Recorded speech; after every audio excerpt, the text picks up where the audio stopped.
Assalamualaikum warahmatullahi wabarakatuh. Di video kali ini saya akan menyampaikan materi tentang room persisten dengan bahasa Kotlin menggunakan Android Studio. Nah, sebelum saya membahas tentang room persisten, saya perlu menjelaskan sedikit tentang database gitu ya. Mungkin bagi Anda yang belum paham tentang database.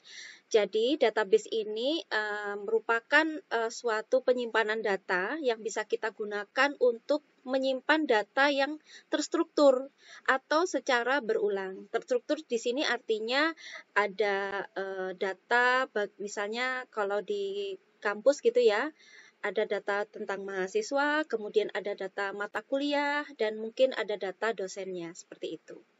Nah, di sini saya contohkan ada satu data saja, yaitu data mahasiswa angkatan 2023. Nah, ini di sini merupakan suatu data yang terstruktur dan berulang-ulang, yang artinya mungkin data itu bisa bertambah terus-menerus. Nah, pada Android, database dapat menggunakan SQLite.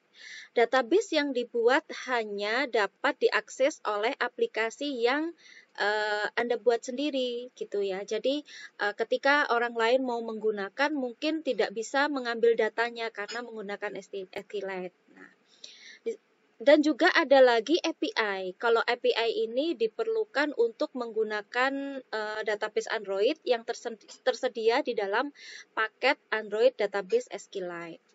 Nah, itu sekilas tentang database ya.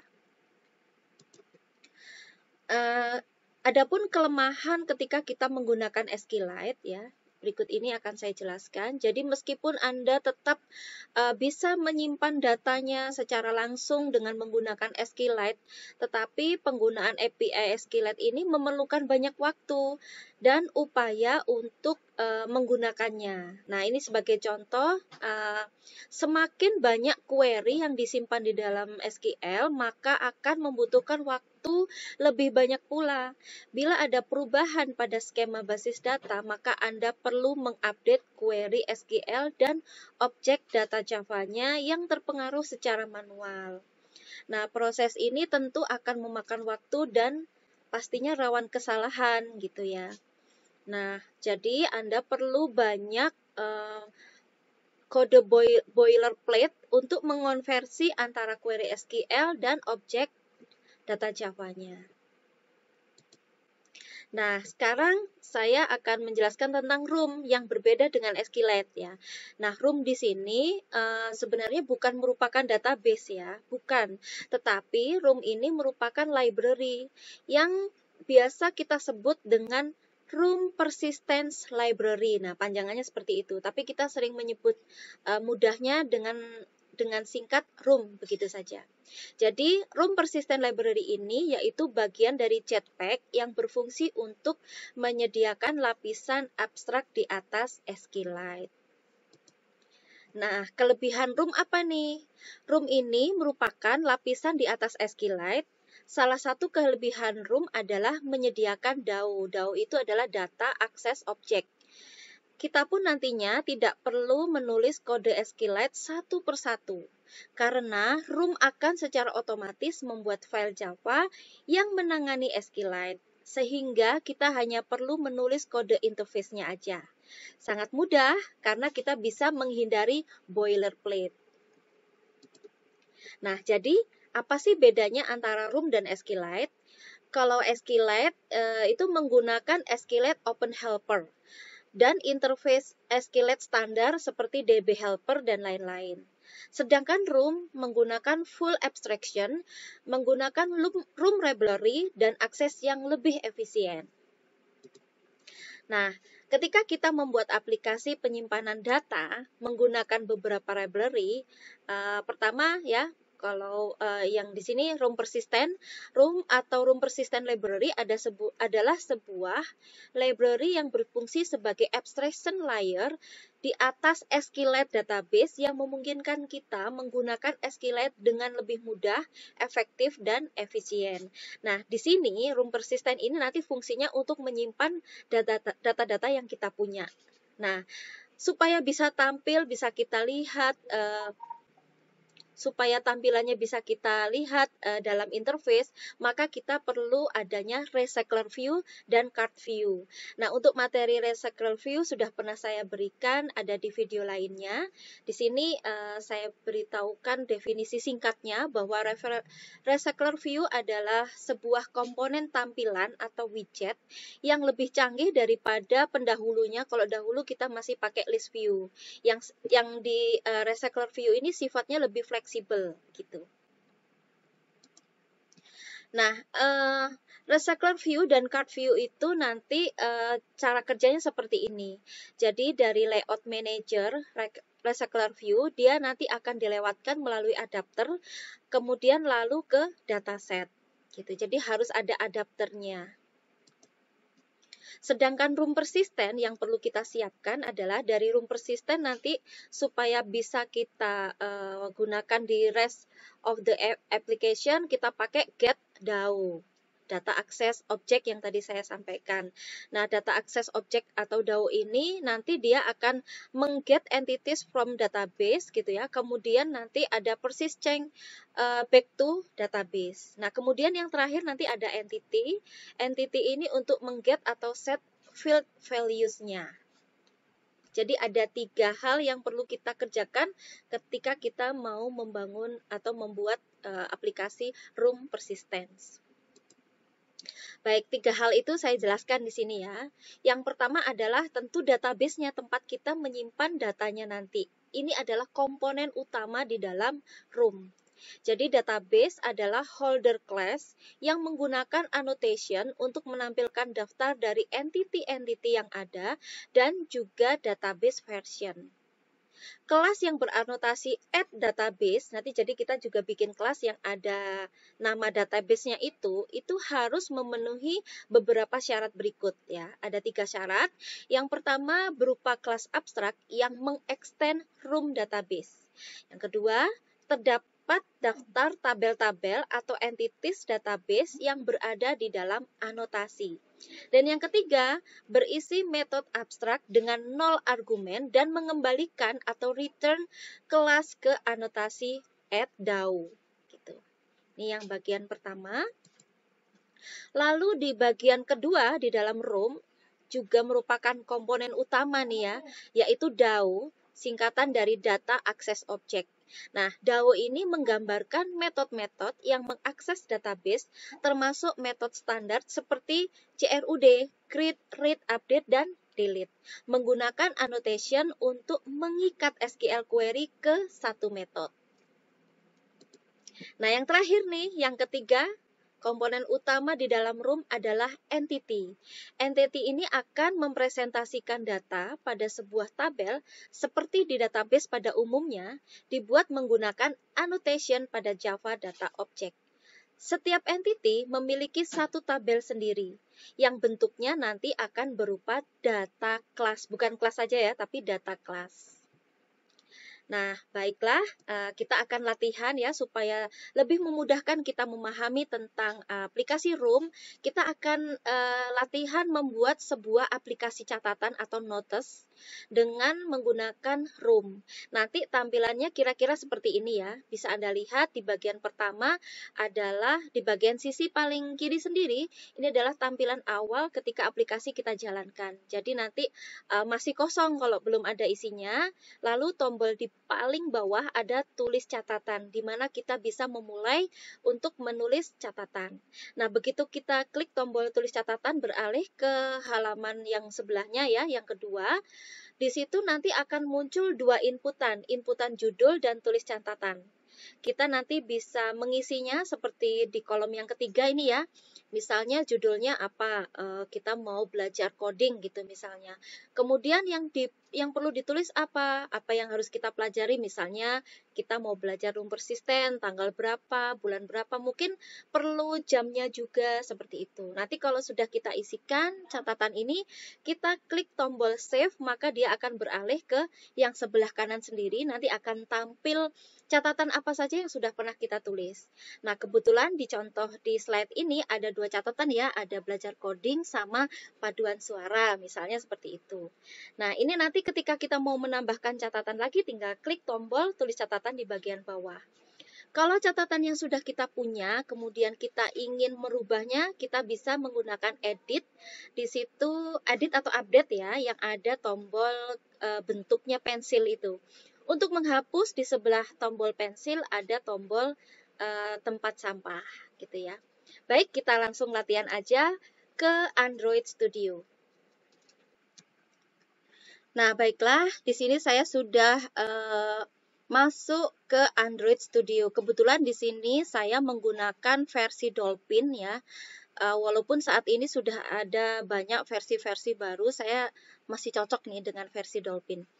Nah, kita akan membuat suatu project baru. Seperti biasa, kita klik New Project. Kita selalu pilih yang empty activity. Dan kita kasih namanya CRUD room, karena kita mau bikin CRUD menggunakan room tentang notes ya, gitu aja. Jangan lupa kita menggunakan bahasa Kotlin, dan untuk minimum SDK-nya silahkan dikondisikan dengan device yang Anda gunakan masing-masing. Kita langsung klik finish dan kita tunggu Gradle-nya. Nah, ini sudah selesai Gradle-nya. Yang harus kita lakukan bagian awal adalah kita masuk ke sebelah kanan. Di sini kan ada folder Gradle script ya, yang ada lambang seperti gajahnya itu. Kita masuk ke bagian yang kedua, yang build Gradle module ya. Kita double klik aja. Ada 3 bagian yang akan kita rubah ya. Yang bagian pertama, di bagian plugin ini, pastikan ada COM Android Application. Kemudian setelah itu yang harus ada juga adalah Kotlin Android. Nah, karena nggak ada, kita tambahkan ID tanda petik tunggal Kotlin main Android. Nah, kemudian yang ketiga di sini tetap di dalam plugin, yaitu ID Kotlin Cap. Nah, jadi di dalam boot Gradle module ini ada 3 hal yang harus kita tambahkan. Yang pertama bagian plugin ada 3 baris ya. COM Android Application, Kotlin Android, sama Kotlin Cap. Ya. Kemudian bagian yang kedua kita gulung ke bawah, ke paling bawah sebelum dependencies ya. Di sini kan sudah ada Kotlin option. Nah, kita tambahkan satu lagi, di mana kita akan menambahkan view bindingnya itu dalam kondisi true ya. Jadi kita ketik aja view binding kurung kurawal. Nah, kita enablekan aja true gitu. Oke, seperti ini. Itu langkah kedua. Dan yang ketiga, kita masuk ke bawah ke bagian dependencies. Kita tambahkan dua hal di dalam dependencies. Yang pertama yang harus kita tambahkan adalah untuk install room-nya. Lalu yang kedua untuk install coroutine-nya.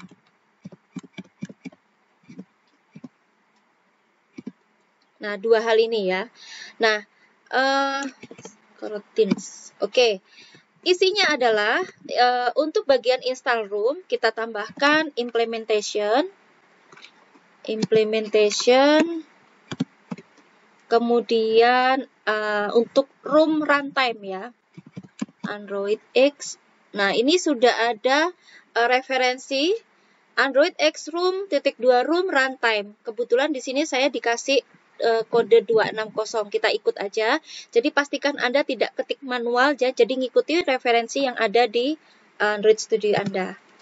Kemudian di baris kedua masih di install room, kita tambahkan untuk cap-nya. Yang cap ini pakai double petik ya. Android X untuk compiler. Nah, ini sudah ada referensi room compiler. Kita tinggal tab saja. Nah, kemudian yang bawahnya sekarang ya, yang untuk coroutines-nya, kita juga nambahin 2 baris. Implementation.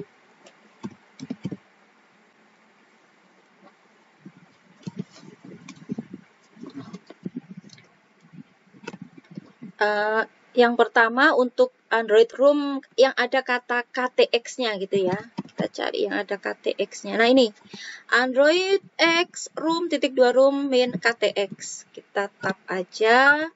Terus bawahnya kita tambahkan juga implementation lagi. Ini sebenarnya petik tunggal juga nggak apa-apa sih. Coba ya, saya coba dulu. Sebenarnya nggak masalah tuh, nggak masalah ya. Oke. Ini petik tunggal semua ya. Terus yang terakhir ini adalah ORG JetBrains. Kita cari JetBrains Kotlin X yang ada coroutine-nya. Kalau nggak ada, kita ketik dulu ya. ORG titik JetBrains. Belum ada ya. Kotlin X titik 2. Nggak ada sepertinya ya. Kita ketik aja manual kalau nggak ada. Kotlin X min coroutines terus core. Nah ini karena tidak ada referensi, saya coba aja 1.5.2. Ini saya coba dulu. Semoga cocok ya. Nah 3 hal sudah kita edit. Selanjutnya kita sign now. Di sini tombol sign now. Kita tunggu Gradle-nya. Baiklah, ini sudah selesai Gradle-nya. Langkah selanjutnya kita akan bikin package. Nah, untuk bikin package, kita lihat di sebelah kiri ini ada folder app, ada Java. Nah, di dalam Java, folder yang paling atas ini adalah package milik kita. Kebetulan di sini contohnya punya saya, ada nama saya di sini. Nah, ini diklik kanan, kita pilih new, terus kita cari package. Nah, berhubung kita mau bikin package tentang room, ya kita kasih nama room aja ya. Seperti ini. Kita tekan enter. Nah, setelah itu kita lanjutkan dengan membuat model atau entity dari tabel dengan cara menambahkan data class yang akan kita beri nama node gitu ya. Diklik kanan di room, kemudian kita pilih new Kotlin class file. Nah, di sini kita kasih nama node karena kita mau bikin node. Nah, jangan lupa kita jangan di kelas, tapi pilih yang data class. Ya. Lalu kita tekan enter. Oke, ini sudah muncul halaman data class dengan nama node ya, di dalam package room yang sudah kita buat tadi. Oke, di dalam package ini, maksudnya di dalam data class ini tentu masih merah ya. Nah, kita isikan datanya. Ini saya besarkan dulu. Nah, pertama kita tambahkan entity di atasnya ya. Entity di atasnya ada nama data class tadi ya. Oke, terus ini masih merah. Oh, maaf. Ini harusnya E besar. Oke, baik. Ini tadi saya udah ngetik entity tapi merah ya. Nah, kemudian barusan saya cek di bagian modul Gradle itu ini kodenya saya turunkan jadi 243 semua ya. Ini tadinya kan 26 berapa tadi itu ya. Nah, kemudian saya try again lagi. Nah, kemudian saya kembali ke node. Ini tadi kenapa kok saya rubah? Karena ternyata mungkin Gradle-nya ketinggian ya. Jadinya di sini tuh merah. Nah, ini biar nggak merah, kita Alt Enter. Nah, seandainya teman-teman ngikutin saya di Alt Enter, ternyata importnya nggak keluar. Mungkin di bagian boot Gradle tadi, Gradle-nya nggak cocok ya ininya, kodenya. Oke, ini langsung saya ketik import. Nah, langsung nggak merah ya. Baik, kita bisa lanjutkan di bagian dalamnya data class. Di sini, oh ya, saya menjelaskan yang bagian entity dulu. Ini tujuannya nanti akan menjadikan data class node ini sebagai entity. Jadi, dia dijadikan entity yang bagian ini. Nah, oke, sekarang yang kedua, ini saya akan mengetikkan untuk memberikan primary key. Ya. Karena kalau database kan harus ada primary key-nya ya, untuk membedakan, tujuannya primary key kan untuk membedakan antara data satu dengan data lainnya. Nah, untuk primary key ini nanti akan saya buat auto generate true gitu ya. Nah, fungsinya apa? Auto generate otomatis atau auto generate true itu artinya otomatis. Jadi ketika nanti kita akan menuliskan data, ketika insert gitu ya, kita tidak perlu menuliskan ID-nya lagi. Jadi kan harus ada ID. Ya, kita nggak usah nulis ID. Setiap kita nambah lagi, maka dia akan otomatis bertambah 1 ID-nya tanpa menuliskan secara manual. Nah, berarti kan harus ada ID. Yang pertama, kita berikan variabel dengan val ya, untuk ID. Nah, ID ini tipe datanya int atau integer ya. Itu yang pertama.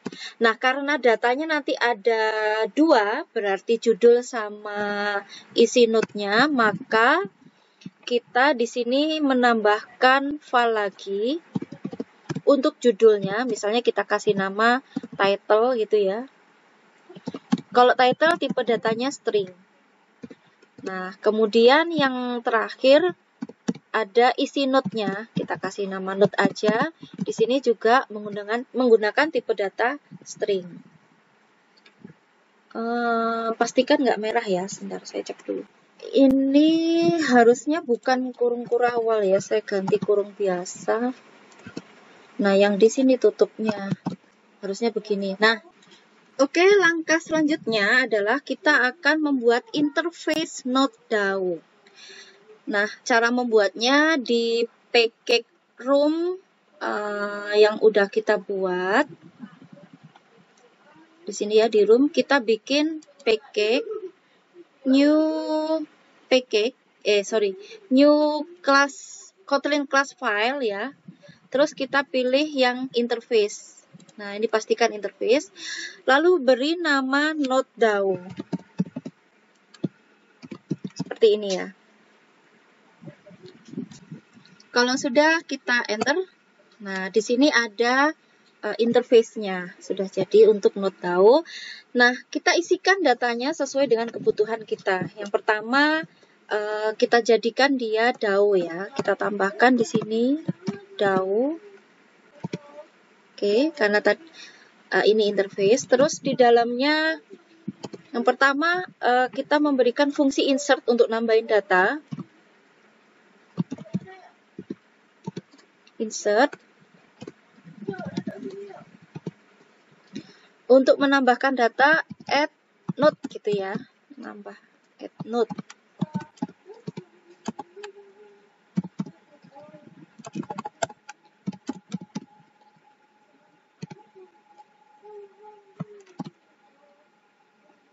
Oke, seperti ini. Ini yang insert. Kemudian yang kedua adalah update ya. Update. Isi update. Update node. Gini ya.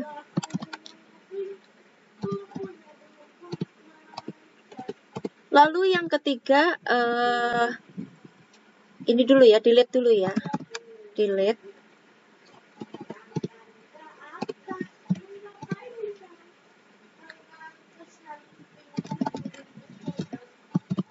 Delete node.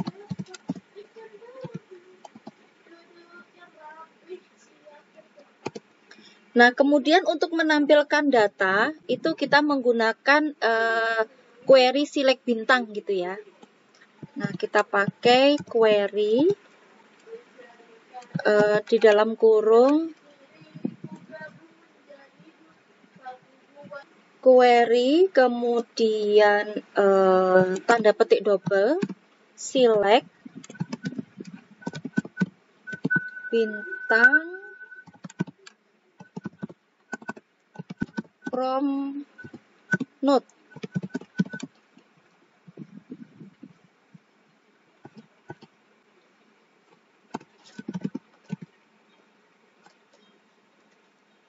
Oke, get node untuk menampilkan datanya ya. Terus list node. Oke, seperti ini. Kemudian tambah query satu lagi.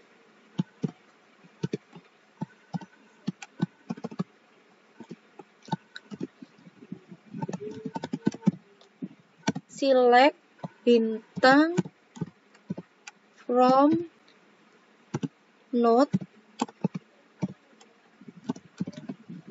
Nah, ini pakai klausa where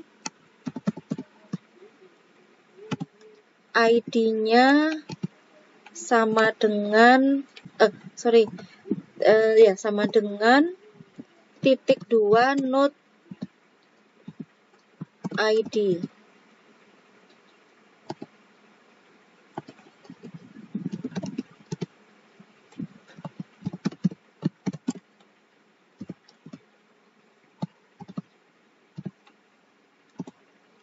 Nah, panggil lagi yang di atas tadi, node ID kan.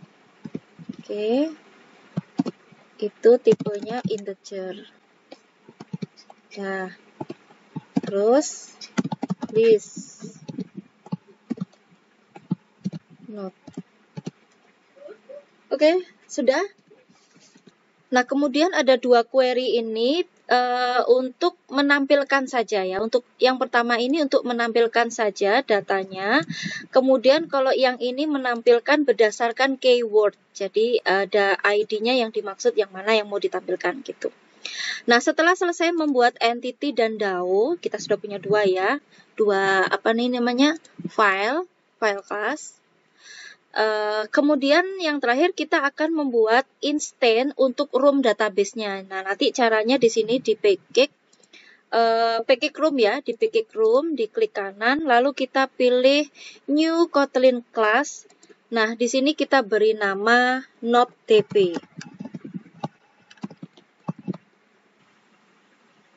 Oke, ini sudah tercipta kelas node_db ya, kita buka.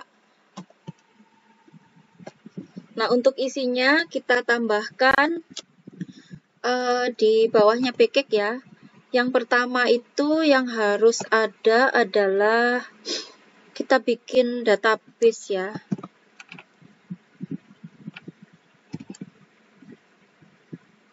Oh, sorry.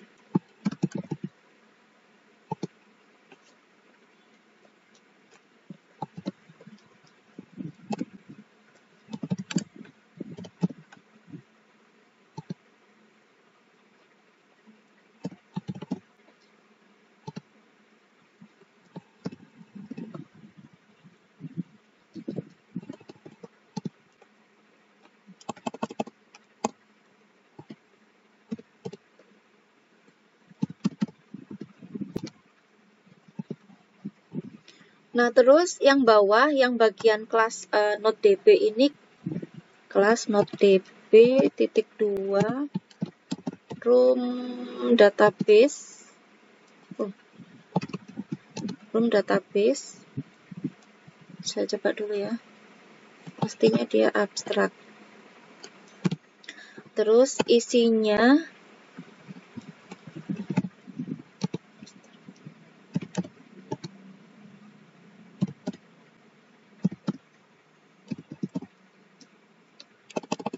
node DAO.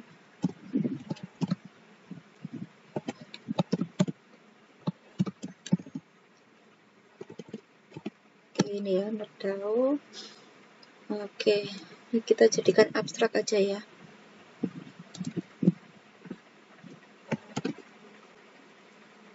Kita jadikan abstrak. Nah, kita pakai abstrak ya.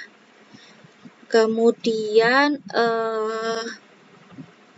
sebelum ditutup guru-guru awalnya, kita tambahkan lagi companion object.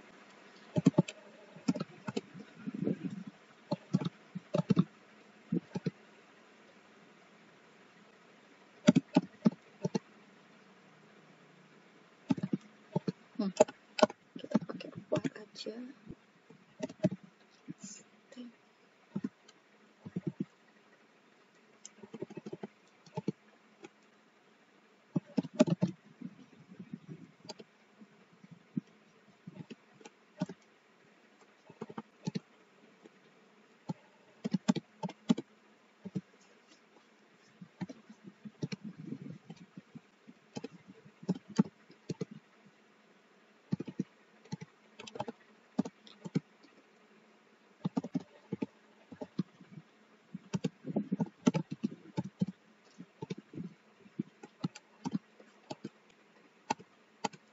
lalu operator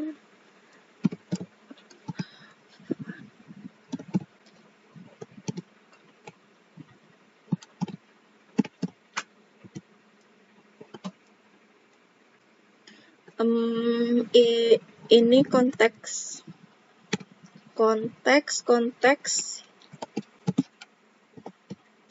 instance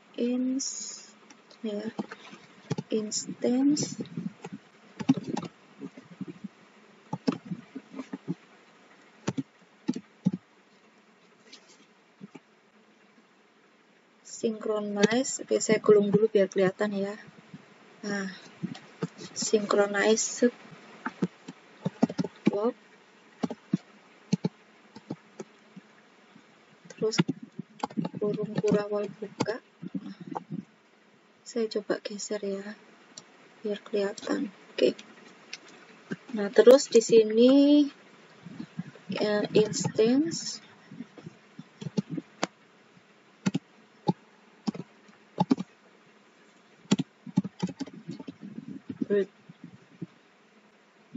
build database konteks ISO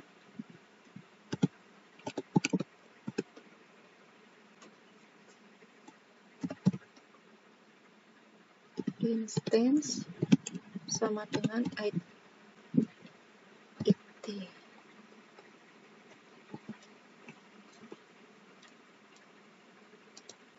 Nah, untuk build database ini kita bikin function ya. Saya tadi tekan Alt Enter terus pilih function. Nah, akan tercipta di bawahnya.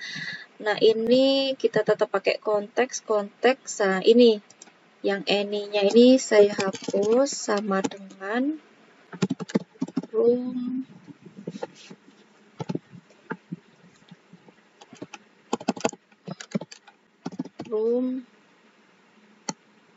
dot database builder, kemudian di bawah aja konteks dot application konteks, kemudian node.db kelas Java, koma, kemudian tanda petik misalnya node 1, 2, 3, 4, 5 db.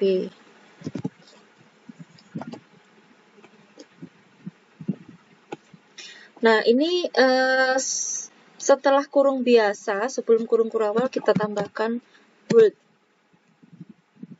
Oke. Dah. Ini saya rasa nggak usah yang ini ya, kita hapus saja yang bagian ini. Sudah.